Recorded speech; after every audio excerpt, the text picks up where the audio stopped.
بسم الله الرحمن الرحيم maanta oo bishu tahay 14 bisha koobaad 2022 maalin jimcaha waxa halkan inooga furmi doona shirka dhalinyarada beesha Garxajis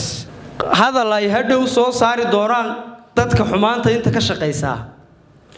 sababtoo ah imika dejimanku aad bay u badan yihiin oo Allahumma inna na'uudu bika min kulli jinba lagu duceystaa waxaan leeyahay dhalinyarada halkan fadhida qaar baa hadhow to oran doona qabyaalad bay yaqaanaan war qabyaalad ma yaqaanaan ee qabiilkooda dantooda yaqaanaan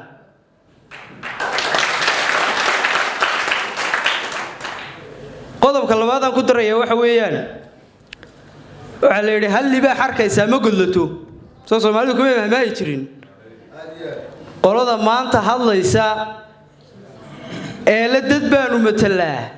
oo beeshan baanu matalaa kuwa soo diraya waxay la taala dhacayaan waxa weeye war doorasho cadaalad qabta taanu anagu doonaynaa in ku taageeraynaa waa taa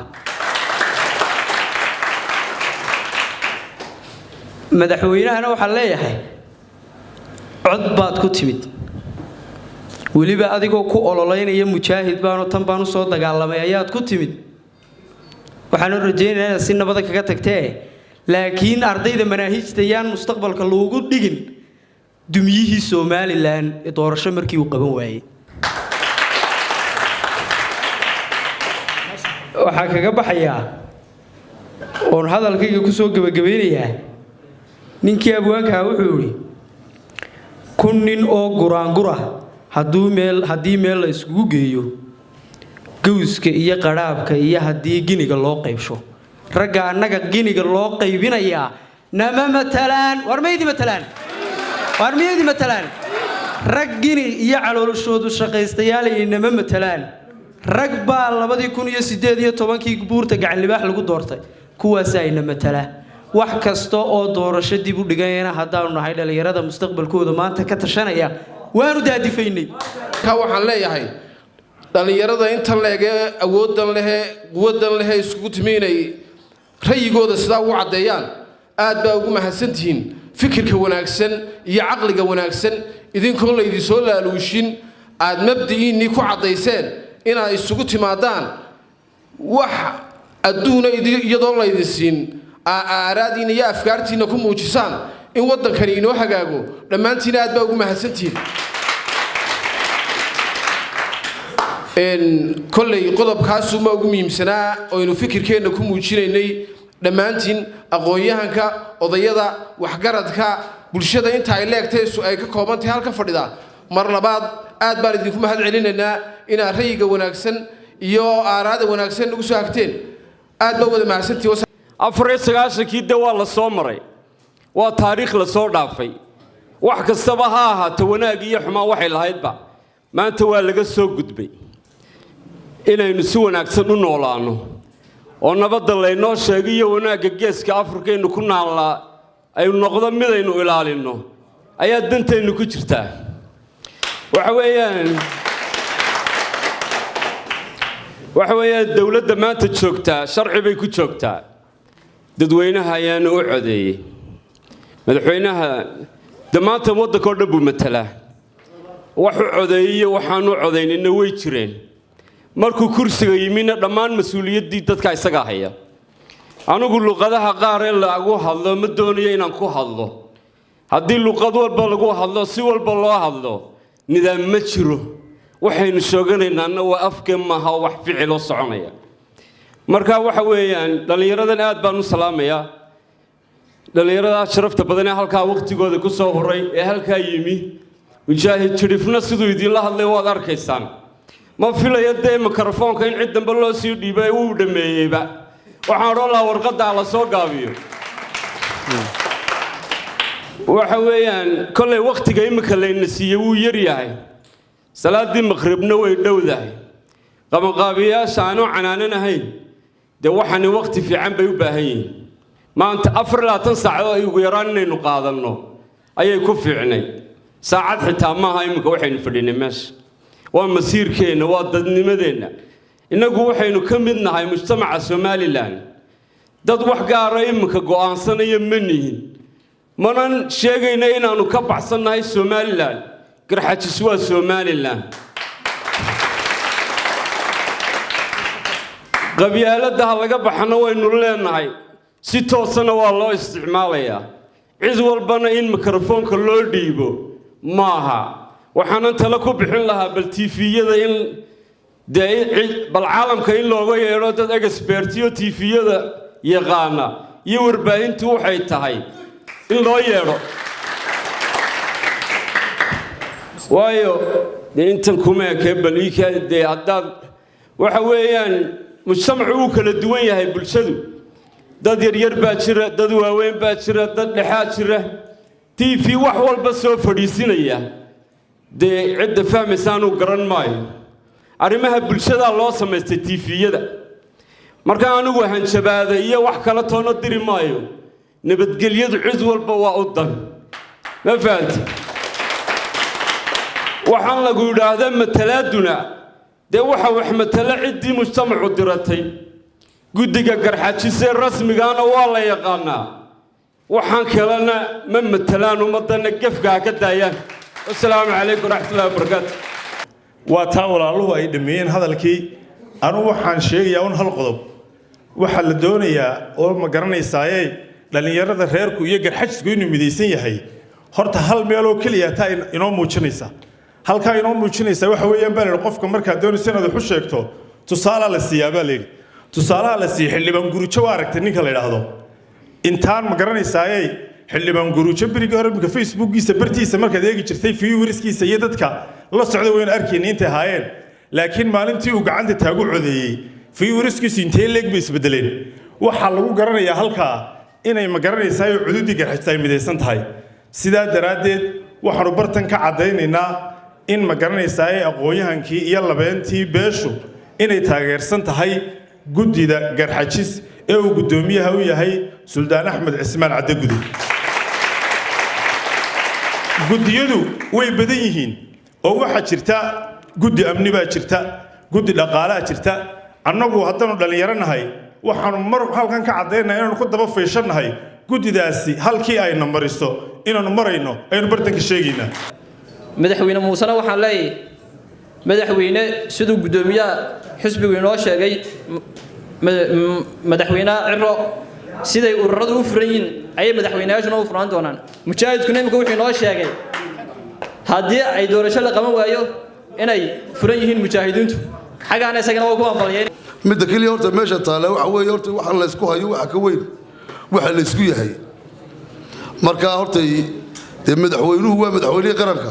haddii maanta madaxweynaha wax laga sheego maaha dadka kale inay soo boodaan ama haybtiisa ama reerkooda ah madaxweynuhu anigu madaxweyneyey adigu madaxweyne ku yey ku dhaluu madaxweyne u yey waana loo wada siman yahay dee marka horta yaa la moodin inaynu leenahay madaxweynaha haybtiisaynu caayaynaa haybtiisu waa haybteennii nin walba hayb buu leeyahy maaha in la yidhaahdo dee markaa halkaa waxaan kaga baxaya horta hadalka aynu leenahay yaan loo qaadan inaynu madaxweynaha haybtiisa wax ka sheegayno waa midda kale waxaan doonayaa inaan horta madaxweynaha xasuusiyo horta madaxweyne maadoo miir qaba dalka u talinaysa imse adigoo aan fiyoobayn maalintii aad cabdirasaaq khaliifiyo u yeedhe ajandahan xeerfoordhiin aad u dhiibaysaad kala tashanaysay waxaad u sheegtay inaad soo celisay markii dambe ee shirka wadani dhacayna waxbaa iskaga bedelay gabadh baa beri wax iga iibsan jirtay dabadeedna gabadhii show odaygeedii baa la guursaday markaasay timid waxay ku tiri warya hebel ma yaro fool xumaaday saa kuu dhimay maad fool xumaane maxaa dhacay shaygan maxaan ka iibiyaa maanta oo tuu guursaday maad aragtay buu haddana igu tidhi markaa waxaan leeyahay madaxweyne xisbiga wadani waa xisbigii markii horun aad la tartantay waxba iskamay bedeleen xirsuunbaa imide hasaluugidee ma garatay xirsina waa kaad shalay toole xirsina waa ninkaad shalay toole ka wada tirsanaydo in xisbiga kulmiye laakiin afkaartu way kala duwanaan kartaa marka hadda madaxweyne waxaan ku leeyahay horta bal dalka miirqab aynu ku talin oo dee waxaad soo saartay iyo waxaad diidan tahay horta kala caddee midna waxaan u sheegayaa baarlamankan dhallinyarada ee firfircoon baan midna u sheegayaa daniyo markaanu dooranay waxaan israayn waa dhalinyaro dee calooshoodii qalbigooguba waxyaabo badan ay ka masaxan yihiin idinkuna markii dambe ilmo miyaruun baad noqoteenoo dee laaxun baa laydiin lulay markaa ilmo miyarana looma baahnee waxa wanaagsan wixii gundihiina yaala inaad gundihiina ku dhammaysaan xaajadu intay gundahaaga taaluun bay xaajadaada tahay moogtay guddoomiyaha maxkamaddana mid baan leeyahay maanta eeg uma baahna dalku hayb inaad maanta wax ku xukunto ee maanta dalku waxa uu kaaga baahan yahay wixii cadaalad ah inaad dadkan wax isku saluugsan aad isku yeedho wada fadhiiso wada hadashiiso ayuu dalkeenu nabad iyo wax walba ku soo maalay abtiyaashayna waxaan leeyahay abtiyaal kursigunbaa laysku hayaa hadda wax kale layskuma hayee odayaashii xalay hadlaayeen waxaan leeyahay dalka wax alaali wax rabasho ka dhacayaa ma jirtay salliga badiya imaankeeda kacsane waxaa jirtay ninkii hogaaminayey qoladii awshaqaysta oday maalin baanu aniga iyo inaanu waadaru yahay ayaa u tagnay waxaanu ku nidhi waar meel baanu soo xadxaadhan ee kaalayo oo kuwa siifiidina qaado shaqigee wuxuu nagu yidhi waar maxay shaqigee dalkaana laga haystaa waxa isu kay qaban waayey kelmadda uu maalinta aniga inankaa waadeerka u yahay nagu yidhi iyo wixii uu shalay lahaaba isu kay qaban waayey ujeeddada halkan aan isugu nimi waa inaan communiqueygii ka soo baxay guddida guud ee garxajis iyo runtii ahaa communique aan marnaba ku baaqahayn ama bayaan aan marnaba ku baaqahaynin shar iyo in la islaayo iyo inuu dagaal dhaco toona inaynu taageerno oo aynu nidhaa guddidaasi waa guddidii ina matalaysay ee 2017kii buurta garxajis lagu doortay waana runtii guddida rasmiga ah ee garxajis leeyahay bayaankii ay soo saartayna ka dhalinyaro ahaan iyo aqoon-yahaan ahaanba waynu taageeraynaa si dhammaystiran qodobna waxa weeye runtii dee madaxweynahan leeyahay oo madaxweyne dee fikirkii ugu sarreeyey waddankaa tahay inaad political crisis aad abuurto ama khilaaf siyaasiya oo runtii aynu ognahay geeskan aynu joogno waxyaabaha khilaafka siyaasiga ay sababaan kaagamaanaan baran inaad yeeshana runtii u malayn maayo inay jiri doonto xeer number 14 oo runtii waxa weeyaan dee waxaan isleeyahay waa waxa qulaatay khilaaf siyaasi abuurayna inuu meesha ka baxo runtii waan rajaynayaa guddoomiyaha maxkamadda sarena inuu sidii waagii hore ee baarlamankii hore dhacday waxaan garanaynaa xilligii cabdiraxmaan tayle iyo baasha ay ku tartamayeen golaha baarlamanka markii waxa weeyaan ay isqabteen ee runtii waxa lagu dhawaaqay dacwad buu isagu qortay allah u naxariistay cabdiraxmaan tayle sidee u dhamayska tirayd buu waxa guddoomiyihii maxkamadda waagaasi uu soo celiyay inuu tabtii xeer 14 uu ku soo celiyo golaha baarlamanka ayaan aad uga rajaynaynaa golaha baarlamankana mid bay leenahay oo golaha baarlamanka waxay leenahay waa miisaaniyad baa idin hortaala miisaaniyadaasi runtii dee sidaa waxa weeye aan ka dharagsantii waa miisaaniyad dhinac ka raba annagu odhan mayna cid ha loo badiye waar si siman waxa weye ha loo qaybsado maanta madaxa meel ka sareysa inama deeqayso war miyna deeqaysaa maanta meel madaxweyne ka sareysa waxa weeye maanta waxa weeyaan hal qodobo kale aan maanta madaxweyne xasuusinaya waxa weeye madaxweyne kolley waxaa jirta arrinka mala si beelaysan baad u dhigaysaa san u arka runtii balse hal baan ku xasuusinaynaa kolley reerkaaga iyo ciddaad ka soo jeedaa mar walba waxay kula talinaysaa runtii inaad cadaaladda iyo dalka inaad ku soo noqoto balse adiga cid wax kuu sheegaysaan jirin laakiin waxaan ku xasuusinaynaa in aanu sidii daalibaan u soo geli doonno haddii alla idmo dalka haddaad is leedahay wax kalaa ka dhacaya iyo meelo kale wax ka dhici doonaana waxba ka dhici maysa hargeysa la isugu imanayaa waa meel hargeysa la isugu imanay hargeysa la isugu imanaynaa madaxtooyada meel aan ka haynna wax kale meel aan madaxtooyada haynna na deeqi mayso walaa kabalaadna ku soo gelaynaa waxaan leenahay muusow kaadhkii abtinimada maanta halkaa waanu dhignay waxaanu qaadanay kaadhkii aad jecleed ee ku jiqsiida midna waxaan leeyahay odayaasha waxaa meeqaamkoodii hoos inta loo dhigay la yidhi ku qadeeya cadceedda hoosteeda taasna annaga nama matelaan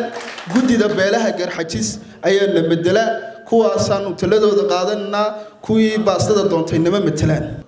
miisaaniyadda aynu ka hadlayno dowladda waxaa jira xeer la yidhaha xeer number 23 xeerkaasi runtii 10% ayuu u jaraa waxa weeyaan meelaha kastamyada leh waxay runtii dhammaanteen ku wada baraarugsannahay inay laba shay kala jiraan il cashuurtu inaga soo gasho iyo meel cashuurta aynu ku qaadno labadaasi way kala duwan yihiin isha cashuurtu waa Somaliland oo dhan meesha cashuurta aynu ku qaadnaana waa berberiya gabiile baa ugu badan ceeb weeyaan in la yiraaho ilihii cashuurtana waxba la siin maayo laba meeloodna 10% baa loo xidhayaa baarlamaanka waxaanu ka codsanaynaa xeerka 23 waa xaaraan xeerka 23 waa xaaraan in xeerka ay laalaan oo ku noqdaan ugu dambayn dalkeenani waxa uu u baahan yahay saraynta sharciga sinaanta shacabka sabootinta qabyaaladda sooriyeynta dumarka sixidda siyaasadda iyo sugnaanta aqoonta insha Allah ta'ala waxaynu aad iyo aad dhammaanteen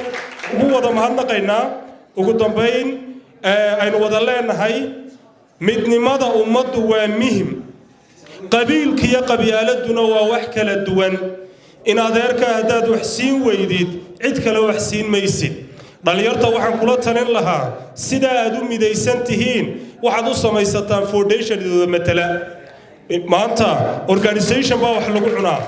qof waxba looma cuno grouping baa lagu cunaa aad iyo aad baan u soo wada dhaweynayaa shirka wad mahadsantihiin kaliya waxaan ka hadlayaa waxaa sukan keenay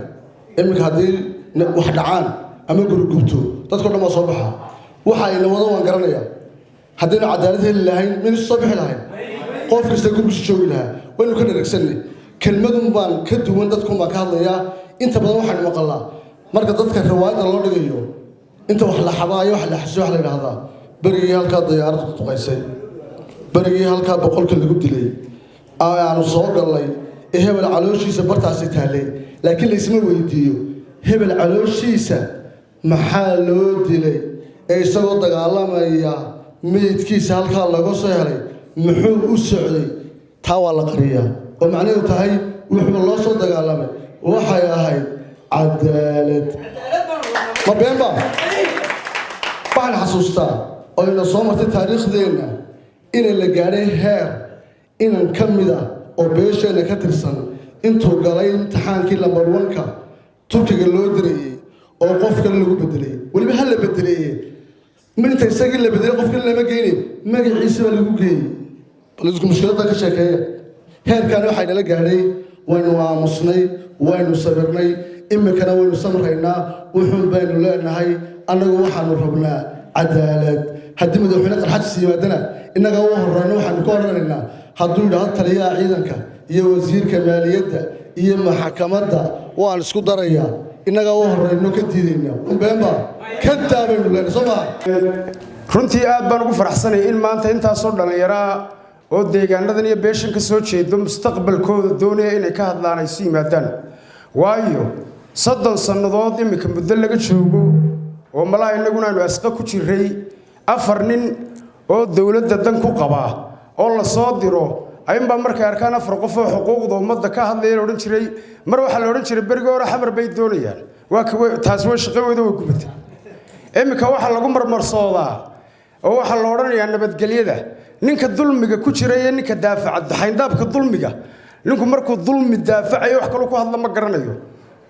iyadoo lagaba hadleen wax dhiba oo leeyahay sixir bararka wadanka ka jira dawladdu waxa ka qabato ayaa la oranayaa nabadgelyada la burburinaya wadanka khalkhal la gelinaya qaranka lagu soo duulay waa waxyaalaha daciifka ee aqliga dadka lagu caawiyo runtii waxaan imika iga soo baxay oo soo wada gabayleena baraarug oo wiigan gudihiisa soo saari doono oo arrimahaas oo dhan ka hadlaya laakiin kelmado automatic iga soo baxay waxa kamid ah booliga siyaasiga ku mamay ee beel ku qaramaysan reer kastaba bidow shaaxinaa loo hoggaan baraye barqobnimaan aqbalahaynin oon baylaha laga dheefsan oo wuxuun badbaadinaya baan cid u baahnayn barmal waxaa danaystaha ka dhiga biliga loo saaray barqobnimaan aqbalahaynin oon baylaha laga dheefsan oo wuxuun badbaadi islahaa ayaan cid u baahnayne biidhiga musuqu qaran dhanu baabaha ka idleeyey biishiga musuqu qaran dhanu baabaha ka idleeyey oo biidhigu masaariif u yahay badiba waayeelka oo ciroolihii baajin la gelinba biic joogo waa waxa adeegyada bulshada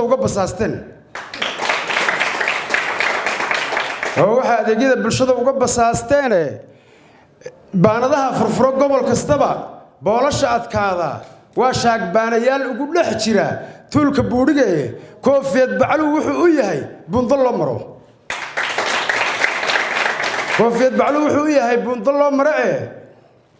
nin aan kuu badheedhini markuu kaaga kugu beego kuma bocodhigine waxa ku dilay waa bahdaa tahay baasaha intaynaan cid kale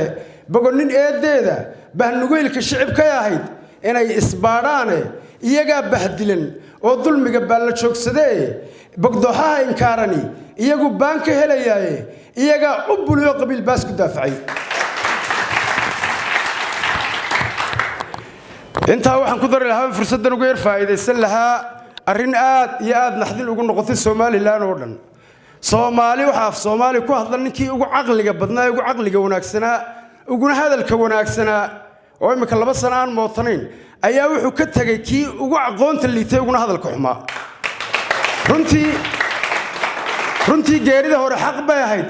laakiin geerida maanta ka daran ee dhacday laba geeriyaadkii waa shalay ta dhacday bal muu iska aamusnaado aamusnaantii baa la qaatay warin madaraal waxa leeyahay Soomaaliland waanu ka raali gelinaynaa arrinta dhacday annagana inaad arsi gaaraha nologu tacsiyo tacsi labaad mar labaad nologu tacsiyo waqtiga gaaban hadalka kala sii galgali maayo waxaan san laakiin leeyahay dhalinyarada masiirkiina ka tashada mustaqbalkiina iyo noloshiina nin biilka masreerkiisa oo shaqo tagayo habaabinin qarankiina dhan wadooyinkii baan ku hadnay oo miisaaniyadii dawladda la horgeeyay waxa la wax wado oo deegaanada leeyin kuma jiraan biyo ma hayno bowed bay noo dhaamisa hadaa tiraan ummadaydan maxay biyo kooda wax loo nabadgelyo alxumanaya war waxa waa la isla barto way dhamaaday filmadaas way gubteen ee wax kale cusub keena alo qolaad waa dhigtay waxay ma maqashaa suud haawo wala suud waxa loo doontaa waxa way kula hadlaya akademiyadii nabadda iyo heego waxa loo doontaa qaar $15 oo inoo hadlo ina difaacay inoo doonbuul deetawaa soo diyaarinayaa inuu u doono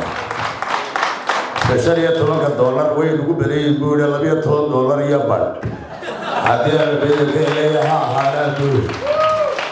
$12 iyo badh waxa weeye warqad baan u akhriyaynaa way noo shaqaynayaa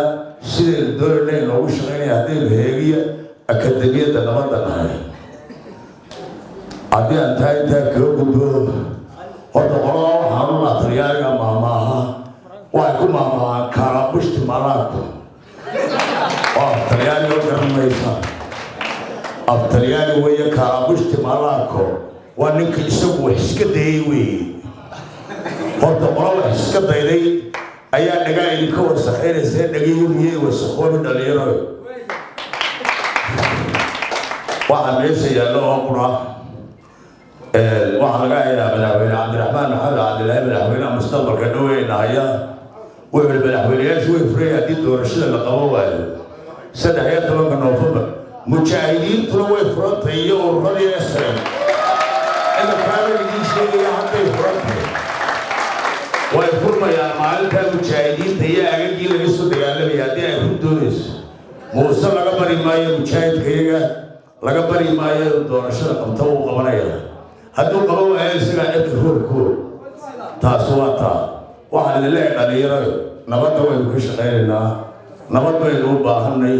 qofna ma awooda ardayda jaamacadaha dhigataa inay rabshad gasho ma awoodaan waxay awoodaan inay nabad ku noolaadaan nabadda cid laga baryayaa ma jirto 13 Noofembar way qabsoomaysaa doorashada ninkii qabo waayo mujaahidiinta dagaalku way furan yihiin dhammaantood shirkan maanta halkan ka dhacay waxaan ka soo saarnay warmurtiyeed kaasoo u dhici doona sida tan 18 May 1991 waxaa magaalada Burco lagaga dhawaaqay dib ula soo noqoshada madax bannaanida Somaliland oo ahaa go'aan iyo dareen midaysan oo shacabka Somaliland iyo halgan dheer oo shacbigu u soo galay go'aansitaanka Somaliland waxa sabab u ahaa dulmi iyo cadaalad xumo ka dhalatay midowgii Somaliland iyo Soomaaliya muddadii madaxweyne Muuse talada dalka Somaliland hayay waxa uu abuuray kala qaybsanaan iyo kala irdhayd bulsho waxa intaas dheer in madaxweyne Muuse bilaabay ku xadgudubka dastuurka iyo xeerarka dalka oo ka leexday nidaamkii dimuqraadiyadda iyo doorashooyinka ee ummaddu ku heshiisay ku ahayd dalkana geliyay khalkhal siyaasadeed annaga oo ah dhalinyarta aqoon-yahanka iyo haldoorka beelweynta Garxajiis qiimaynayna xaaladda dalka ee murugsan waxaan soo saarnay warmurtiyeedkan waxaan si buuxda u taageersanahay madax bannaanida iyo midnimada shacbiga Somaliland waxaan si buuxda u taageersanahay warmurtiyeedkii beelweynta Garxajiis soo saartay 10kii January 2022 waxaan si buuxda u taageersanahay go'aan kaste oo ay qaataan asxaabta mucaaradka ahi ee ay kaga soo horjeedaan dastuur jabin xeer jabin iyo khalkhalgelinta siyaasadda amniga iyo midnimada ummadda Somaliland waxaan si buuxda u taageersanahay in cidda keliya ee mateli karta kuna hadli karta afka beesha ay tahay guddida guud ee Garxajiis ee lagu doortay gacan libaax